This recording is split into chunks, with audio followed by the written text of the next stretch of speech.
So, hello everyone, my name is Anurag Chaturvedi and you are watching me on Core Study YouTube channel. आज हम लोग सीखने जा रहे हैं criteria for classification of 5 kingdoms. ठीक है ना। तो ये क्लासिफिकेशन के क्राइटेरियाज R.H. व्हिटेकर ने दिए थे। ठीक है ना।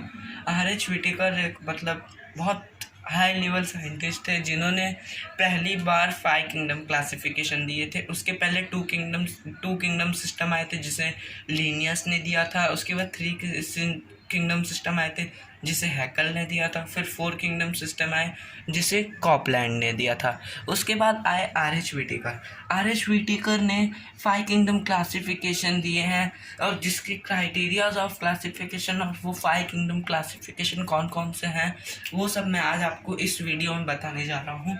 ये NEET point of view very important मतलब पोर्शन है और पॉइंट है जिसमें से एक क्वेश्चन तो ज़रूर आता है नीट में। ठीक है ना। तो मैं भी नीट के लिए तैयार कर रहा हूँ, पर्पसली मैं आपको लोग को भी बता रहा हूँ। ठीक है। और ये 12th के बोर्ड में भी बहुत ही मेन क्वेश्चन है। इसमें से एक ना एक क्वेश्चन तो ज़रूर आता है जो कि 3 to 4 मार्क्स का रहता है। और मतलब क्या बोलते हैं, एक्सप्लेन करो पूरा criteria for classification of 5 kingdom और 5 किंगडम्स थे क्या। ठीक है ना। ये सारे क्वेश्चन आएंगे। तो चलिए शुरू करते हैं। ठीक है ना। आज का टॉपिक आप लोगों को पता चल गया और आज हम लोग क्या करने वाले हैं वो भी पता चल गया है। तो चलो यार आगे बढ़ते हैं। तो क्या कहा था, अरे criteria for classification of 5 kingdoms कौन कौन से थे आज मैं आप लोगों को बताने वाला हूँ। ठीक है। तो चलिए शुरू करते हैं। Criteria for classification of 5 kingdoms. देखो, जो पहला क्राइटेरिया था वो ऑर्गेनाइजेशन ऑफ सेल्स के ऊपर था। मतलब सेल्स किस प्रकार ऑर्गेनाइज हुए हैं। ठीक है ना। किस प्रकार ऑर्गेनाइज किया गया है सेल्स को, उसके ऊपर R.H. व्हिटेकर भैया ने मतलब साइंटिस्ट ने ये क्राइटेरिया सेट किया था। देखो, 2 टाइप के सेल ऑर्गेनाइज हो सकते हैं, एक तो यूकैरियोटिक और एक प्रोकैरियोटिक। यूकैरियोटिक मतलब क्या, जैसे कि मॉडर्न सेल या फिर वेल डेवलप्ड सेल, उसे हम लोग यूकैरियोट्स या फिर यूकैरियोटिक सेल कहेंगे। और प्रोकैरियोटिक मतलब प्रिमिटिव्स या फिर prokaryotic types of cell, prokaryotes of cell. मतलब मैं आपको एक डायग्राम दिखाता हूँ, शायद से आप लोगों को समझ जाए। तो देखो भाई लोग, 2 टाइप्स ऑफ सेल्स कौन कौन से होते हैं, एक होता है प्रोकैरियोटिक और एक होता है यूकैरियोटिक। ठीक है ना। देखो, प्रोकैरियोटिक बहुत ही प्रिमिटिव सेल होता है या फिर हम लोग को बोल सकते हैं जिसमें बस न्यूक्लियॉइड होता है, जो कि फॉल्स न्यूक्लियस प्रेजेंट रहता है, उसके अंदर सेल वॉल रहता है। ठीक है ना। और जो न्यूक्लियॉइड रहता है वो बना रहता है सर्कुलर DNA का। ठीक है ना। और जो यूकैरियोटिक सेल होता है जो कि हाईली डेवलप्ड होता है, हाईली डेवलप्ड सेल, तो वो कैसा रहता है, ट्रू न्यूक्लियस उसमें रहता है, उसे हम लोग यूकैरियोटिक कहते हैं, जिसके अंदर वेल डिफाइंड न्यूक्लियस रहता है, माइटोकॉन्ड्रिया रहता है और बहुत सारी चीज़ें रहती हैं जो कि हेल्प करती हैं मेटाबॉलिक एक्टिविटीज़ में। ठीक है ना। वैसे 2 सेल्स प्रेजेंट रहते हैं और वो 2 सेल्स के बेसिस पे ऑर्गेनाइजेशन ऑफ सेल मतलब डिवीज़न हुआ है। वो फर्स्ट क्राइटेरिया है 5 किंगडम सिस्टम ऑफ क्लासिफिकेशन का। ठीक है। फिर आ जाते हैं अपने सेकंड। हाँ, तो देखो यार, सेकंड पॉइंट क्या है। सेकंड पॉइंट ये कहता है ऑर्गेनाइजेशन ऑफ बॉडी, मतलब बॉडी किस प्रकार ऑर्गेनाइज हुए हैं। यूनिसेलुलर मतलब या तो उसमें एमोइबा ही आ सकता है, क्योंकि एक बेस्ट एग्जांपल है अपने पास एमोइबा, जिसमें एक ही सेल होता है। और मल्टी सेलुलर में हम लोग आ सकते हैं, प्लांट्स आ सकते हैं। तो ये बेसिस पे मतलब ये दूसरी क्राइटेरिया थी क्लासिफिकेशन ऑफ 5 किंगडम्स की। ठीक है ना। जो कि R.H. व्हिटेकर भैया ने दिया था भैया बोल रहा हूँ, सॉरी। फिर उसके बाद आता है अपना थर्ड पॉइंट, जो कि मोड ऑफ न्यूट्रिशन होता है। मतलब किस प्रकार का उसके अंदर न्यूट्रिशन एब्जॉर्व करने की कैपेबिलिटी है। मोड ऑफ न्यूट्रिशन मतलब वो किस प्रकार अपना खाना एब्जॉर्व कर रहा है। ठीक है। तो एक होता है ऑटोट्रॉपिक और एक होता है हेटेरोट्रॉपिक। हेटेरोट्रॉपिक मतलब जो ऑटोट्रॉपिक पे डिपेंड हो, और ऑटोट्रॉपिक का एक एग्जांपल होता है प्लांट। ऑटोट्रॉपिक मतलब क्या, जो अपना फूड खुद ही प्रोसेस कर ले या फिर सिंथेसाइज कर ले, वैसे को हम लोग ऑटोट्रॉपिक में रखेंगे। और हेटेरोट्रॉपिक मतलब जो कि ऑटोट्रॉपिक पे डिपेंड हो अपने फूड के लिए। ऑटोट्रॉपिक में भी 2 क्लासिफिकेशन है, एक होता है पैरासाइटिक और एक होता है सेप्रोफाइटिक। पैरासाइटिक मतलब क्या, जो कि हमारे ही बॉडी पे रह के ग्रो करेगा और हमारे को ही नुकसान देगा, वैसे पैरासाइटिक्स कहते हैं। और सेप्रोफाइटिक मतलब जो कि डीकम्पोजर्स का काम करते हैं, जैसे कि फंगस, जो कि सड़े गले चीज़ों पे ग्रो करते हैं, ऐसे लोगों को हम लोग सेप्रोफाइटिक कहते हैं। पैरासाइटिक का एग्जाम्पल क्या हो सकता है? पैरासाइटिक, हाँ, पैरासाइटिक होते हैं दो टाइप्स के, एक होता है एंडो, एक होता है एक्टो। एक्टो मतलब बाहर से पैरासाइटिक, मतलब जो बाहर से हमें मतलब वो अंदर ना जाए बॉडी के और अंदर से हार्म ना करे, बस बाहर से। और एंडो मतलब अंदर से, ठीक है ना। एक्टो पैरासाइट का होगा लीच, जिसको हम जोक भी कहते हैं, जोक जो कि मतलब चिपक जाता है तो खून सक करता है, ठीक है ना, सकर्स में आते हैं हम लोग। और एक्टो पैरासाइट हो गया। फिर एंडो पैरासाइट में आएगा अपना आई वॉर्म, जो कि आई के अंदर चला जाता है, या फिर जो ब्रेन के अंदर चला जाता है ना एक कीड़ा, उसको हम लोग पैरासाइटिक एंडो बोलेंगे, ठीक है ना, एंडो पैरासाइटिक। फिर फोर्थ क्राइटेरिया थी क्लासिफिकेशन ऑफ 5 किंगडम्स की, जो कि थी रोल इन नेचर। उनका रोल क्या है नेचर में? प्रोड्यूसर, जो कि ऑटोट्रॉपिक्स में ही आता है, ठीक है ना, वो लोग हेटेरोट्रॉपिक्स में आ ही नहीं सकते, प्रोड्यूसर ही आएगा बस ऑटोट्रॉपिक में। प्रोड्यूसर मतलब जो कि खुद का फूड डेवलप कर सके, सिंथेसाइज कर सके, ठीक है, सिंथेसाइज कर सके। उसके बाद आ जाता है कंज्यूमर मतलब जो कि कंज्यूम करे, मतलब जैसे कि प्लांट को खाते हैं हम लोग, तो हम लोग कंज्यूमर में आ गए, ठीक है ना, ये होता है कंज्यूमर का मतलब। डिकम्पोजर मतलब जो कि सड़े गड़े चीज़ों पे जिए मरे, ठीक है ना। अब आ जाते हैं, ये हो गया अपना criteria of classification of 5 kingdoms. अब हम लोग आ जाते हैं एक मतलब कौन से वो 5 किंगडम्स थे जो कि आर एच विटिकर।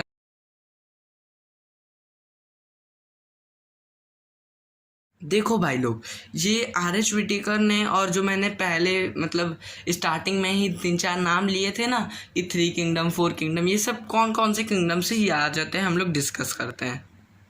हाँ, तो देखो, system of classification of living मतलब यहाँ पे हम लोगों को 4 सिस्टम दिख रहे हैं, ठीक है ना, 4 सिस्टम, जिसमें से पहला नाम है 2 किंगडम सिस्टम, जिसने लीनियस ने दिया था, सी लीनियस करते हैं हम लोग, ठीक है ना, जो कि प्लांट और एनिमलिया के बेसिस पे था। फिर आ जाते हैं सेकंड, जो कि 3 किंगडम क्लासिफिकेशन है, जिसे हैकल ने दिया था। हैकल जो कि मतलब साइंटिस्ट थे, बहुत अच्छे साइंटिस्ट थे। 3 किंगडम क्लासिफिकेशन दिया, और सब लोग मतलब उनकी टीम होती है, बस एक का ही नाम आता है जो कि लीड होता है, ठीक है ना। 3 किंगडम सिस्टम दिया, जिसमें मोनेरा, प्लांट, एनिमेलिया आया। फिर उसके बाद आ जाते हैं कॉपलैंड ने 4 किंगडम सिस्टम दिया, और जिसके बाद आर एच विटिकर का दिमाग खुला था। 4 किंगडम सिस्टम कौन कौन से थे? मोनेरा, प्रोटिस्टा, प्लांट और एनिमेलिया। फिर उसके बाद एक और जोड़ा 5 किंगडम सिस्टम बना दिया आर एच विटिकर ने, जिसमें आता है Monera, protista, animalia, plant and fungi, ठीक है ना। अब आ जाते हैं हम लोग, देखो 5 किंगडम सिस्टम ऑफ क्लासिफिकेशंस। पहला आता है मोनेरा, उसके बाद प्रोटिस्टा, उसके बाद फंगाई, उसके बाद Plantae, and 5th one animalia, जो कि हमें है, ठीक है ना। तो फंक्शनल डायरेक्शन मतलब इवोल्यूशन डायरेक्शन है, वो इवोल्यूशन डायरेक्शन देखो ये वाला लाइन, ठीक है ना।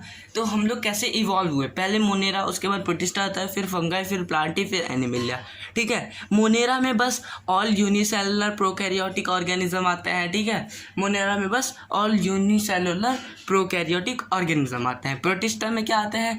All unicellular eukaryotic organism. अब देखो, पहले मोनेरा में कौन कौन आते थे? एक सेल वाले प्रोकैरियोटिक, जैसे कि न्यूक्लियोटेड या फिर न्यूक्लियोइड और फॉल्स न्यूक्लियस वाले, ठीक है ना। फिर प्रोटिस्टा में आए क्या, थोड़ा सा इवोल्यूशन हुआ, यूनिसेलुलर ही मतलब सिंगल सेल वाले ही यूकैरियोटिक ऑर्गेनिज्म मतलब वेल डेवलप्ड न्यूक्लियस वाले सेल्स आए। फिर उसके बाद आ जाता है फंगाई, प्लांटी एंड एनिमेलिया। देखो, ये लोग मल्टी सेलुलर होते हैं जैसे कि हम हैं, और ये लोग यूकैरियोटिक होते हैं मतलब इनका सेल वेल डेवलप्ड होता है, ठीक है। फंगाई का एक बेसिक कैरेक्टर है, वो लोग सेप्रोफाइटिक होते हैं या फिर उन्हें हम डिकम्पोजर कहते हैं। प्लांट क्या होते हैं? प्लांट होते हैं ऑटोट्रॉपिक्स, ठीक है ना, जिनको हम लोग प्रोड्यूसर कहते हैं। मैंने लिखा थोड़ा सा गलत है, आप लोग लिख लो यार, क्योंकि दिख नहीं रहा होगा, इतनी फैसिलिटीज़ नहीं है, ठीक है ना। अभी थोड़ा सब्सक्राइब करो, लाते हैं एक बढ़िया सा ट्राइपॉड और बोर्ड और मारकर फिर बनाएंगे बढ़िया से वीडियो, ठीक है ना। उसके बाद एनिमेलिया आ जाता है। एनिमेलिया क्या होता है? हेट्रोट्रॉपिक कंज्यूमर रहता है, ठीक है ना। ये लोग जैसे कि हम हैं खुद ही हेट्रोट्रॉपिक, और कंज्यूमर आएंगे, ख़त्म बात। जो कि प्रो एटोट्रॉपिक्स पे मतलब वो रहते हैं जो कि खुद का फूड बना नहीं पाते, दूसरे पे और क्या बोलते हैं डिपेंड रहता है, और उन्हें हम लोग कंज्यूमर भी कहते हैं, ठीक है। अब आ जाते हैं some characteristics of kingdom Monera, ठीक है ना। कैरेक्टरिस्टिक्स ऑफ किंगडम मोनेरा पे हम लोग मूव ऑन। हाँ, तो देखो कैरेक्टरिस्टिक्स ऑफ किंगडम मोनेरा, हाँ मेरे को पता है स्लाइड चेंज हुई है। कैरेक्टरिस्टिक्स ऑफ किंगडम मोनेरा, ठीक है। All member of kingdom Monera are made up of prokaryotic cell. जैसा कि हमने अभी बेसिक्स में पढ़ा था कि सारे सेल्स जो होते हैं प्रेजेंट किंगडम मोनेरा में वो लोग प्रोकैरियोटिक रहते हैं, made up of prokaryotic cell, जो कि प्रोकैरियोटिक मतलब फॉल्स न्यूक्लियस वाले या फिर made up of circular DNA वाले। फिर they do not have well defined nucleus, अभी तो बताया हमने फॉल्स न्यूक्लियस। फिर it is made up of single circular DNA called nucleoid और फॉल्स न्यूक्लियस। ये तीनों पॉइंट एक ही चीज़ है, घुमा घुमा के लिख दिया है मैंने, ठीक है ना। इससे पॉइंट हम लोग को बढ़ाना आना चाहिए, ठीक है ना, इससे हम लोग को मार्क्स मिलता है। पॉइंट घुमा घुमा के पहले छोटा सा उसके बारे में, फिर थोड़ा सा और उसके बारे में, थोड़ा सा और उसकी उसी पॉइंट के बारे में, उसी टॉपिक के बारे में लिखने का ना तो मार्क्स ज़्यादा मिलते हैं।